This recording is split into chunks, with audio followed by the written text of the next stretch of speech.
listen to my daddy's podcast right now. It's the best show in the world. And this is the Cards Face Up podcast. I am your host, Mr. Ty Hill. Make sure you subscribe and like every way that you see this podcast, Cards Face Up. Now, today's guest has been on the hip-hop scene for over 2 decades, you dig?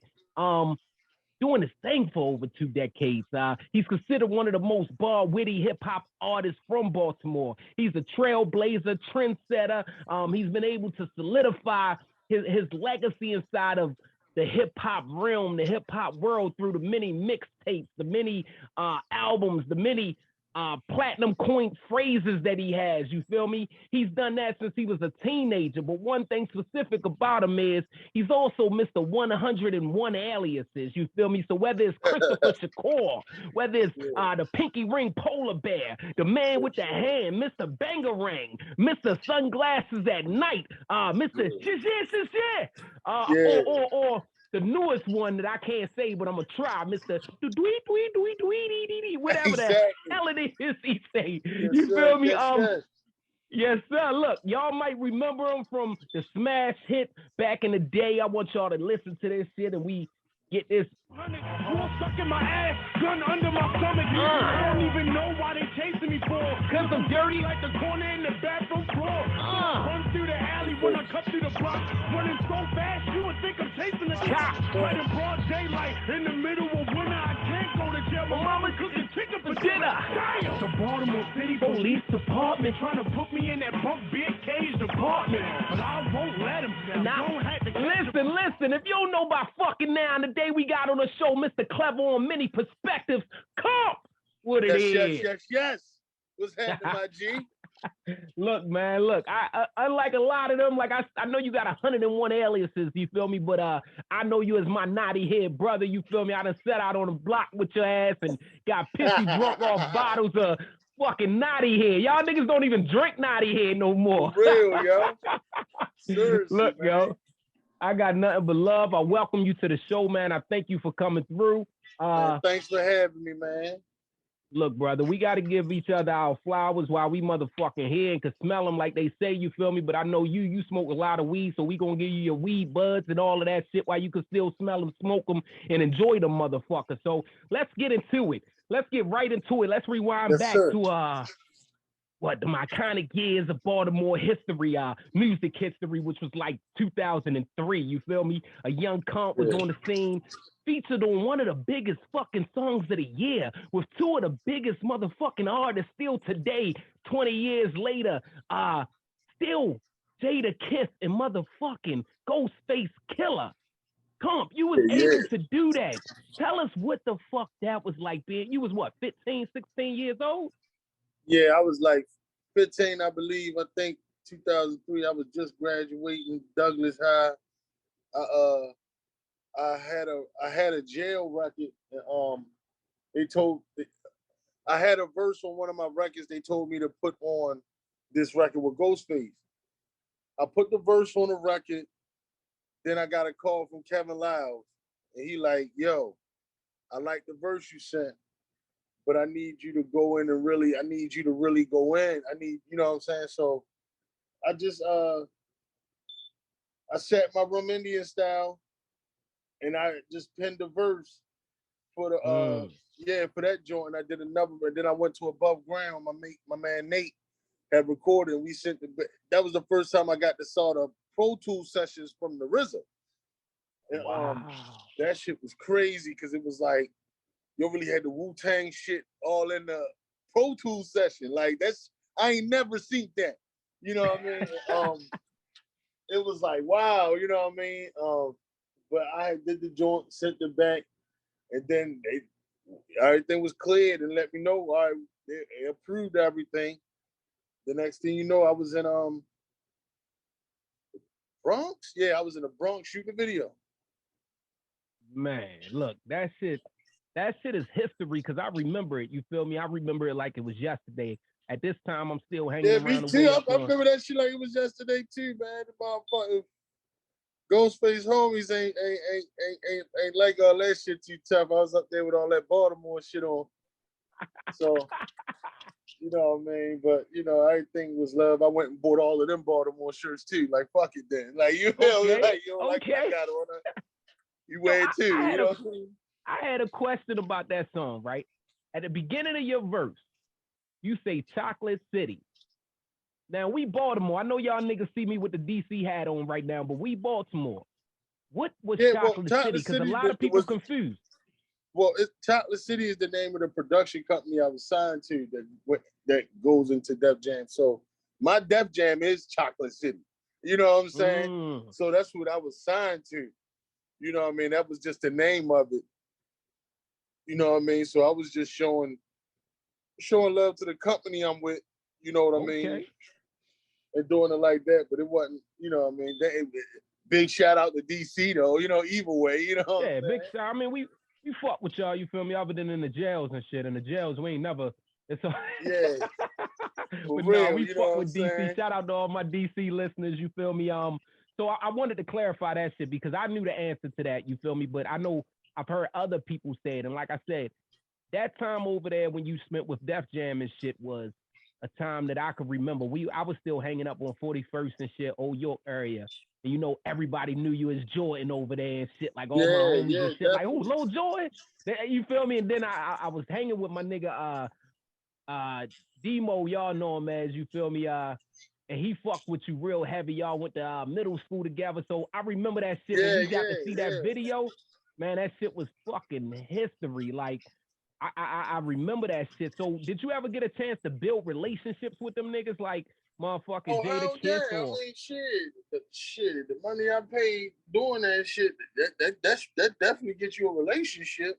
You know what I'm saying? Like shit, you feel me? But yeah, I built a relationship. You know, as much as I could. You gotta keep in mind, I'm 15 at the time, so it's only but so much you're gonna patch in with dudes. But as they see me over the years and stuff like that, and when they come to town, they definitely ask for me. You know, Ghost was one of the main reasons I got to actually perform with him and do the song at the last Justo Awards.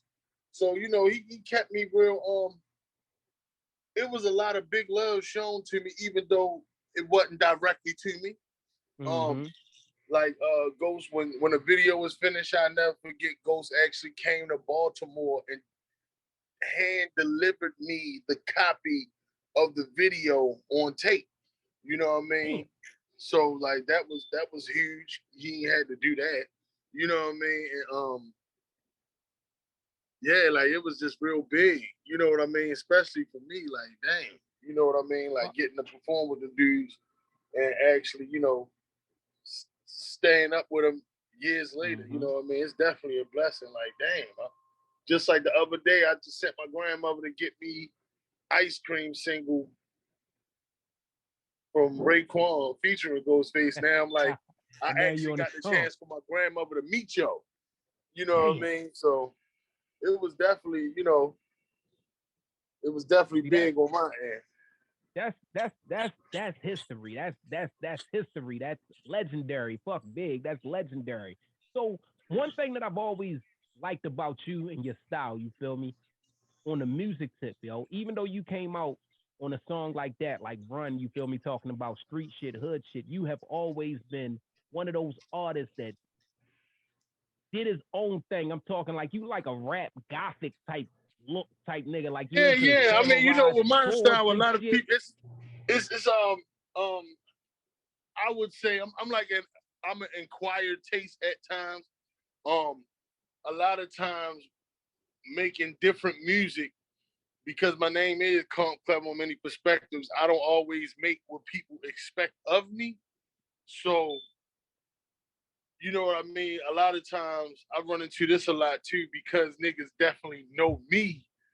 It's hard to accept the good music. You know what I'm saying? Mm-hmm. So it's like I run into that a lot. Like you know what I mean, with certain records, like I'm like, I know if it was anybody else, it would be accepted, but it's still the same, it's still the same record.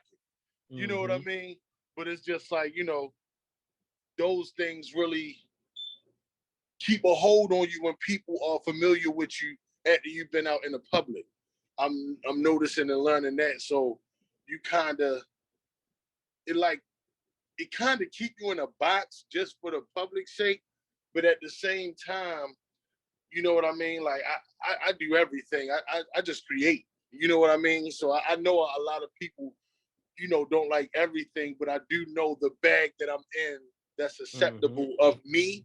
So I do know what people do like of me, and I try to give that as much as possible as well. But I just don't like to stunt my musical growth and just cutting records. You know what I mean? Because I make R&B records. I do a lot of writing for people as well. But you know what I mean? I just like to I had fun with this shit. And this like my therapy as well. You know what I mean? So I like to really just do like how Joker was like, remember when Joker was like, he like a dog chasing a car. He don't know what he'd do if he catch the car, but he just do. You know what I mean? Like I'm like that. Yeah. Do you still produce? Because I mean, I look at you like how you said that you fuck with different music and shit, and I know for a fact. Like I remember you put the hood on to motherfucking I wear my sunglasses at night. Like we was all man. That's J Funk. J Funk had called me. He had a crazy ass record idea because he just knew where I was going with it as far as the sampling and making production and stuff like that. So he saw where I was trying to go and he made a record for me and I just came through and penned it. You know what I mean? And it's definitely one of my that record without any label help or anything definitely did some movement for me. You know what I mean? So yeah, man, shout out to J Funk. Shout out my nigga J Funk, another legend. You feel me? So definitely. You signed, like you just now said, you feel me? I'm guessing your deal was like a venture deal as far as through Chocolate City to Def Jam. Yeah. I was signed to a production company, and that's how that went. So when I met Jay-Z and stuff like that, and talking to him, legally he wasn't even supposed to have a conversation with me. You know what I mean? But niggas fuck with me so hard because, like, honestly, I'm one of the last artists to get his deal because I was ordained by Hov. You know what I mean? A lot of people don't know that. Like, Hov really was the one that said, "Oh yeah, that we signed him." You know what I'm saying? Okay. Like, definitely, man. Tony Austin will tell you that as well, man. So, you know, it was just like real crazy. Then it was like some shit because I just actually spoke to Tony Austin not too long ago because I'm actually trying to put out, you know, the story of everything. And he was like, the way he feel about it, he like, yeah, man, tell him how I went and got you 750,000. Then you and your father tried to backdoor me out the deal. Oh, you feel me and shit. Like, I'm like, what the fuck? I'm like, yo, you really feel that way, nigga, about a kid, nigga? How the fuck I'm supposed to know, nigga? I just know I'm cutting records and my shit good enough to steal, but it's like, why ain't good enough to fucking put me out on them? Like, you know what I'm saying? I'm hearing records. I'm hearing records that I made that didn't make it on a test bin, 88.9, but it's good to go on like DMX album, Grand Champ. You know what I mean? Shit like that. So it's like when you know what I mean? So a lot of things be, you know, it can be disheartening at times, especially when you're a kid in such a grown man industry with no feelings and like that involved. So, I mean, of course I'm ready for it. I'm here for it. But a lot of times, you know what I'm saying? Like, ain't nobody really checking to make sure a child is fine. You know what I mean? Like, in this business. So I was blessed to have, like, you know, my parents with me. My father helped me with a lot of things, but you know what I mean? A lot of things to help you can sometimes hinder you as well. But that's only when the company you keep ain't trying to keep it all family. You know what I'm saying? Or may have other reasons of their own to do certain things, but I ain't got nothing bad to say about nobody. Everything was definitely the truth, but I know for a fact things could have went a lot. Things could have definitely been more. You know what I mean? So everybody was young at the time, even the older niggas in the situation. You know what I mean? But hey, man, Everybody still was here. I on. just wanted to keep going regardless of however it turned out. I remember that 750, and it's funny, yo. We talking early 2000s, y'all. You feel me? Niggas said they gave him 750. You feel me? Y'all niggas in 2022 is still talking about what guy he just gave his the 750. You feel me? This 22 years later. So imagine what that is. 22 years ago, I remember you and your father. Shout out to him, rest in peace. You feel me? Yeah, I remember man. coming through in the matching. What y'all had, Benzes and shit? Yeah, we had the Benz trucks. trucks. I was a young nigga on the Benz trucks, man. My man, I think Patrick Henderson, man, he had drove me home one day in his, and it was just like, I gotta get one of these, yo. Like, I got one. So I got me one, got my father one. You feel me? Got my man, my hype man, Lex Cool. And yeah, man, you know what I'm saying? Nigga definitely been blowing money fast, you know what I'm saying? Shit. But you enjoy, you got a chance to, and of course a nigga want to keep the bread, of course. But you got a chance to etch yourself inside the memory books. That's why I said from the beginning that you was legendary, yo. You was a fucking kid on a video game, like coming nigga. from literally getting dropped off at second period, coming from Hey My Camera video shoot. You know what I mean? In DC, like we in DC all night into the morning and shit, and I'm up there shooting a video, then they come drop me off at school and shit. Like that shit was crazy. Yo, legendary shit. But look, not even just that, yo. You got a chance to fucking be a kid and have your motherfucking character on a video game that you could play. Nigga, it ain't a lot of niggas in the world that could say that. That page is very fucking short. Yo, you got to be man, on that shit was fucking that video was another game, thing that was crazy, man, because when I found that I was gonna be on a video game, I went and got my hair done, outfit, and all that. Like, oh, I know exactly what I'm gonna wear in the game. I get all the way up there with my outfit and all of that. I'm outside smoking with the white dude from EA Sports, and he talking to me. We talking about finishing moves, and he just picking up on my energy. So when I went in there to do the thing, they just took some pictures of me and was like, all right, we got that. Now go and do the shit in the studio for the game. But I'm like, all right, well, when I get to put on my outfit, because I thought that niggas had to go, you feel me? I ain't never, you know what I'm saying? So I'm thinking niggas got to put shit on and put wires up to their nipples and shit. You know what I'm saying? And niggas thought he was going to be flipping and shit. Yeah, I thought I was really about to get off into some shit. Yeah, you know what I'm saying? And, that shit ain't even happening, man. It was just like, damn, I'm like, I still got my hat on in the game? God damn. So niggas only really recognize me in the winter and shit when I got the Scully on. You feel me? Seriously. Hey, yo, for y'all that don't know what the fuck we talking about, and if you're a hip-hop historian, a hip-hop fucking fan, you should know.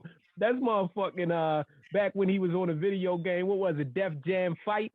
Yeah, Def Jam Vendetta Fight for New York. Yeah, yo, that shit, that was amazing. And honestly, yo, think about this. Coming from Baltimore, name another nigga from Baltimore that's on a video game. Seriously, man. That's the part. It ain't one. If it is, I'm sorry, but we don't know you.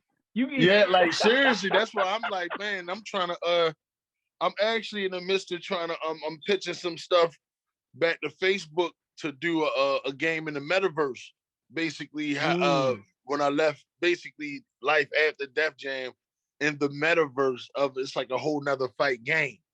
You know what I'm saying? Yeah. So yeah, I'm actually, I'm trying to get that together now and shit and push that to them because we got a little situation with that. They sent us an Oculus and some more shit. So I think they're open to hearing some suggestions about games and stuff like that and buying land in the metaverse.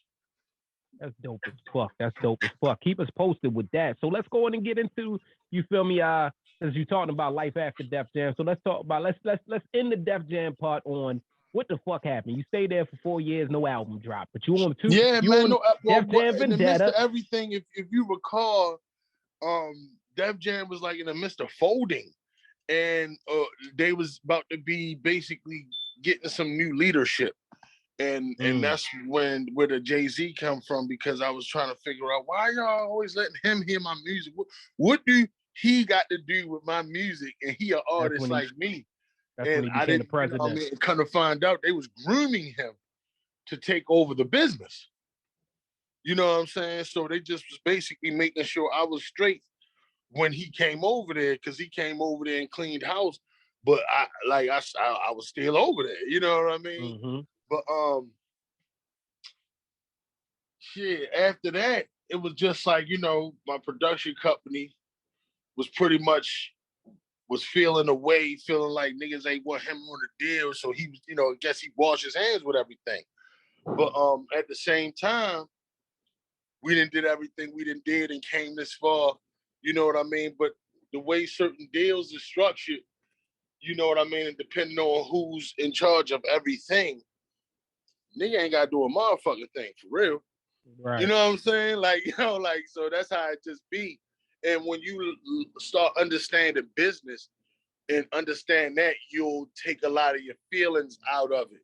So once I you know, I grown a little, you know, I had to actually go through life a little bit, got kids and shit like that. I started digging into my business and just learning things to keep going myself. And basically when I figured out everything, you know, as a man, because now I'm operating as just, you know, me myself. There's no parents or nothing to go through or get to. Like, it's not like you can come to me and I say yes to something, but my dad or something says no. Say no. You know what I mean? So it's like, you know, I don't have them situations no more, but at the same time, I need to get my situations going. You know what I mean? Mm-hmm. So a lot of things that happened. I moved out to Cali for about 7 years. Had my youngest daughter out there, you know what I mean, running around out there doing a few things. Well, my man Nitro G's, all money in, get that money, and running around out there, just learning things from every standpoint. Because you know, you come to LA for your movie deals, you go to New York for your music deals, but at the same time, the entertainment world in LA is pretty much how shit go. Mm-hmm. You know, and people don't understand that. So I went out LA. I had a chance to be on the show The Four with Diddy and Khaled. And I actually didn't even get up on there, but they called me out for rehearsals and things like that. You know what I mean? So I actually had a strenuous career out there and doing stuff and moving around, and was blessed to link up with a few folks. I've been doing my first shows out there as far as Be More to Cali, where artists get to fly out there and perform and then come to Baltimore and perform. I've had Jay Stone from All Money In records in Baltimore twice. You know what I mean? So I've been doing things like that, just trying to learn the business and learn it from the CEO standpoint. Because, you know, the game is about not putting people in position to tell you no. Mm-hmm. You know what I'm saying? So learning that and knowing that, I just been trying to structure everything the way I can win and the others around me can win. So when I go into business deals, I look at what you're trying to get, what I'm trying to get, and how we both can achieve that without, you know what I mean, giving up shit. You know what I mean? That's So I've been doing a lot. I've been doing a lot. Then I started making my own merch. Like I'm rocking one of my own hats that I made, and I also been really what been taking off for me was my tea. I make this tea called Latia, and it's like when you start making more money off of tea than you doing illegal substances, it's like what the hold on, yo, let me go ahead and for real, because I'm like, this shit ain't got no THC and nothing in it. Niggas just coming over here buying tea, like, you know what I'm saying? Tea. So I've really just been focusing on that, making it a business so I can continue to put everything out. So right now I'm in the midst where I'm doing CIAA this month from the 24th to the 26th.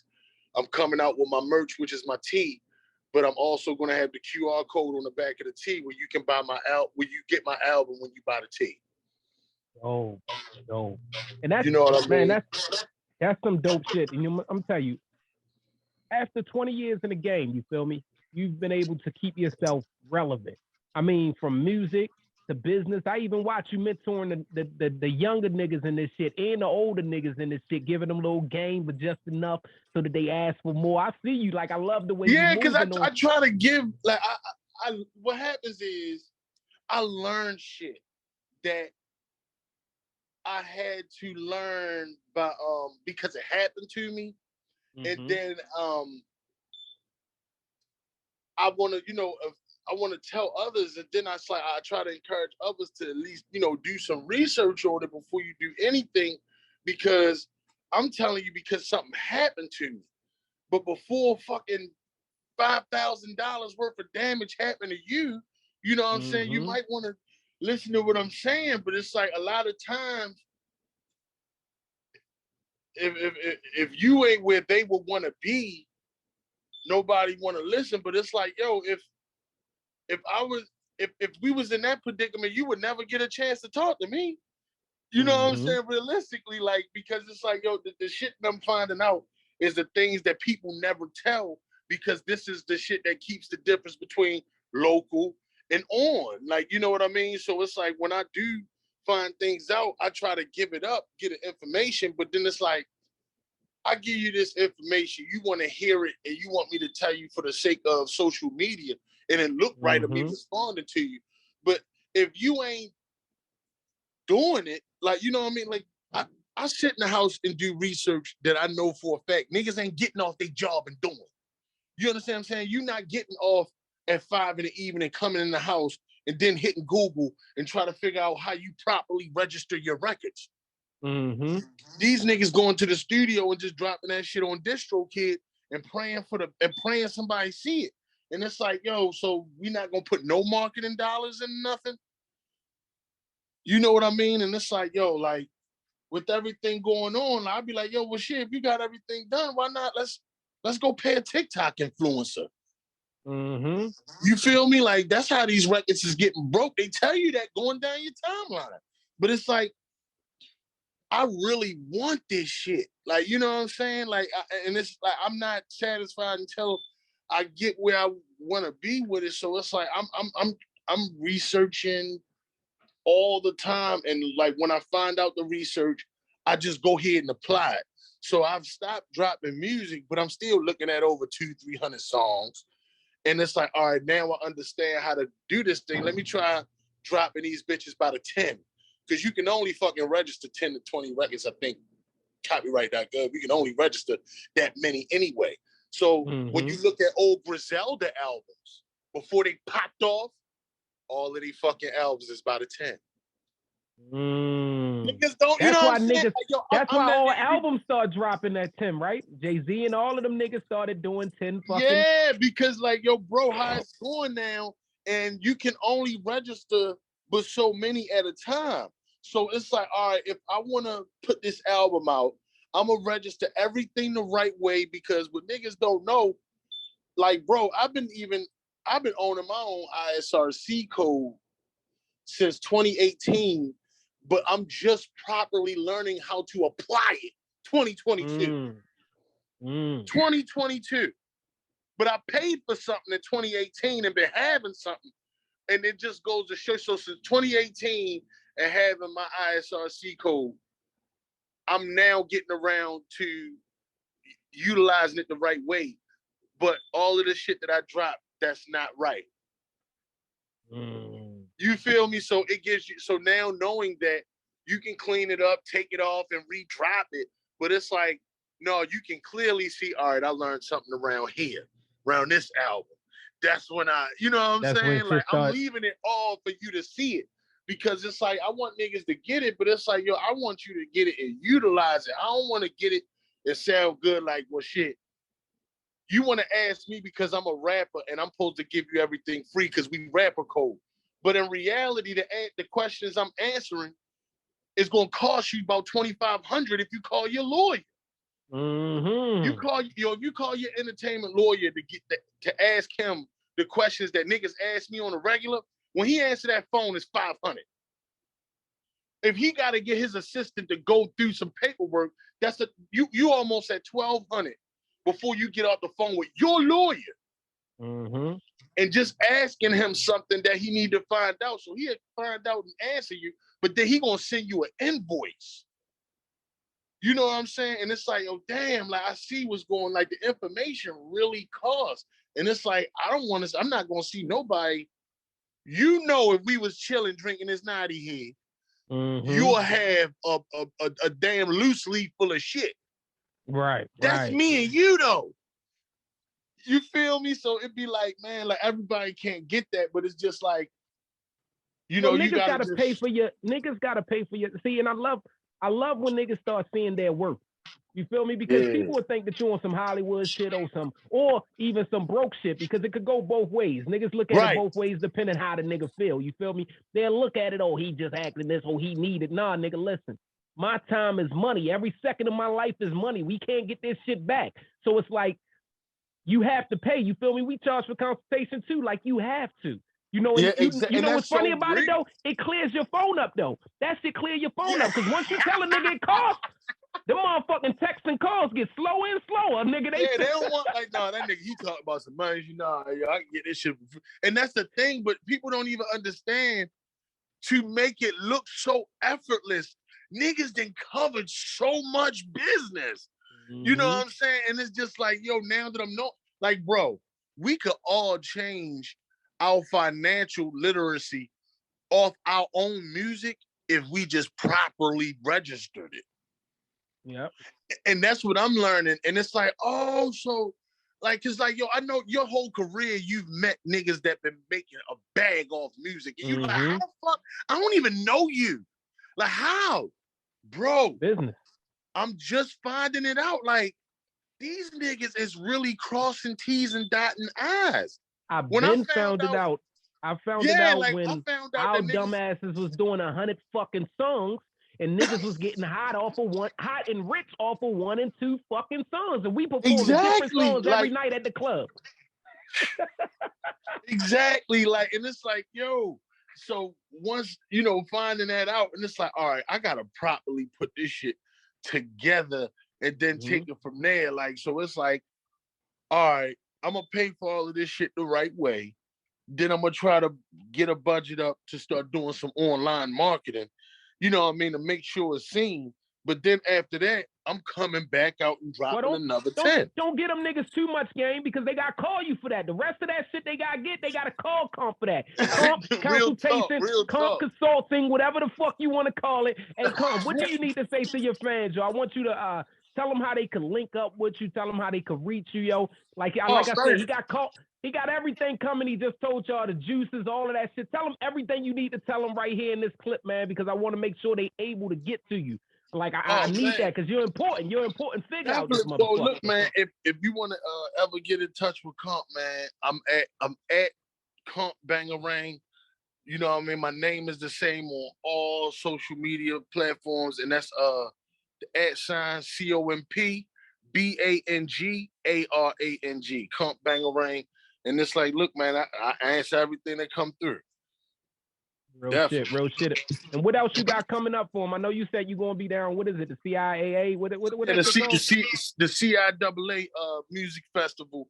Yeah, that's the shit in Baltimore. Me and D-Tronada headlining the joint. And it's the 24th, February the 24th. So CIAA is down here in Baltimore this year. Jadakiss, there's a few people gonna be in town. It's gonna be crazy. Zaza Palooza, even with the grad, because I'm also tied in with the I have a growing company, Maryland Dank Growers, that I'm involved with, and he actually grows for the dispensary. I'm talking about, like, we grow the seed that grow the wheat. Like, you know what I'm saying? Like, yeah, like, so we be, like, it's different. Like, yeah, we taking, like, I just finished curing some platinum jelly breath. And it was like, so and then April, I'm coming up. I got the shit with the Cannabis Cup in DC with Wiz Khalifa and Ghostface on the panel. So I'm making the panel discussion for the Cannabis Cup thing going on in DC in April. So yeah, man, it's coming. Link up with me at Comp Bangarang, IG, anywhere on social media. That's what it is. Hey, Comp, we appreciate you. Listen, motherfuckers, for y'all that don't know, that's when the money start rolling in for real. The real money comes when you ain't in the screen as much. You feel me? Niggas be in the screen, but they be real broke. It's the nigga that ain't in the screen that's usually getting it. So when y'all think Comp ain't really out here making it, he really out here making it. You feel me? Hey, Comp, we appreciate you for coming through. Make sure y'all follow him. Subscribe to everywhere he is. He got a bunch of shit coming up, and y'all already know what to do with us, man. Like, subscribe. We on YouTube under Cards Face Up Podcast, Cards Face Up TV. We also on all of your fucking streaming platforms, Spotify, Apple, Google, all of the motherfuckers. Go there, like, subscribe, follow us. Make sure you keep up, comment, slick shit, nice shit, cool shit. I don't really give a fuck what you say. Just say something. You dig what I'm saying? Hey, come. You got to give them a quick little 16 before we go. Can you bless us with that? Because you one of the most charismatic ass. Can you call a nigga charismatic? A nigga could be charismatic without it sounding. Oh, yo, damn, yo, damn. Hold up, y'all. Hold up. No, I thought he was stuttering, y'all. I was so interview. Oh, yo, already, man. Shit, I got some shit for you, yo. Fornication at an undisclosed residence. Leave your girl with a throat full of evidence. I'm trying to make $1 out of 7 cents. Stole a collection plate. It was heaven sent. 4 pounds of weed in the soccer mom van. Cheap androids for the throwaway plan. Run up in your house for your go-away plan. Murder Inc. niggas know Ja Rule fans. For the bands niggas letting off trumpets, 50 cal knock a 40 ounce of blood out your stomach. Niggas claim they evil till you make them do a Kegel. Home of the wire with a junkie shared needles. Out in LA, I put rum in my horchata. Shout out to them bitches that'll Vaseline your vodka. Extra cheese on my quesadilla carne asada. Bitch, we got weed, lean, pills, and powder. Hit me on the metro for ounces I can let go. Got the nose candy and the Molly and the Petro. Shout out to my tramps. Let me buy some food stamps. Sell me that pussy and put your son in summer camp. Come. You feel me? Oh, nigga, clever on many perspectives. Hey, bro, we appreciate you. Salute, much success, much future success. We love you. Continue to be a fucking king of the city, nigga. You know what it is, man. Love, my G. Peace.